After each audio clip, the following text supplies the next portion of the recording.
சம்பவத்துடன் தொடர்புடைய மருத்துவ அறிக்கை அரசு ரசாயன பகுப்பாய்வாளரிடம் அனுப்பி வைக்கப்பட்டுள்ளதாகவும் அதன் பெறுபேறுகள் இதுவரையில் கிடைக்கவில்லை எனவும் போலீசார் நீதிமன்றத்திற்கு அறிவித்தனர். விபத்தில் காயமடைந்து தொடர்ந்தும் வைத்தியசாலையில் சிகிச்சை பெற்று வரும் நபருக்கு இழப்பீட்டுத் தொகையாக 50,000 ரூபாய் மற்றும் விபத்தில் காயமடைந்த தாய் மற்றும் அவரது குழந்தைக்கு 25,000 ரூபாய் நிதியை வழங்க முடியும் என சந்தேக நபர் சார்பில் முன்னின்ற சட்டத்தரணி அக்கலங்கு உக்வத் தெரிவித்தார். அந்த நிதியை பெற்றுக்கொள்ள விரும்பவில்லை என முறைப்பாட்டாளர்கள் சார்பில் முன்னிலையாக இருந்த தரப்பினர் தெரிவித்தனர். இதேவேளை அசோக் ரங்வெல தொடர்ந்தும் வைத்தியசாலையில் அனுமதிக்கப்பட்டுள்ளமை தொடர்பில் விபத்தில் முறைப்பாட்டாளர்களா அல்லது பிரதிவாதிகளா விபத்தில் காயமடைந்தனர் என நீதிபதி போலீசாரிடம் கேள்வி எழுப்பினார். அதற்கு பதிலளித்த சப்புகஸ்கந்த போலீஸ் அதிகாரிகள் முறைப்பாட்டாளர்கள் தரப்பினரில் காரில் பயணித்தவர்கள் காயமடைந்து வைத்தியசாலையில் அனுமதிக்கப்பட்டுள்ளதாக தெரிவித்தனர்.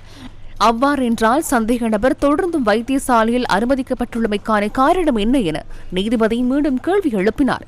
அசோக் ரங்வெலவின் உடல்நிலை இன்னும் குணமாகவில்லை என்பதால் அவர் வைத்தியசாலையில் சிகிச்சை பெற்று வருவதாக பிரதிவாதிகள் சார்பில் முன்னிலையாகிய சட்டத்தரணி தெரிவித்தார்.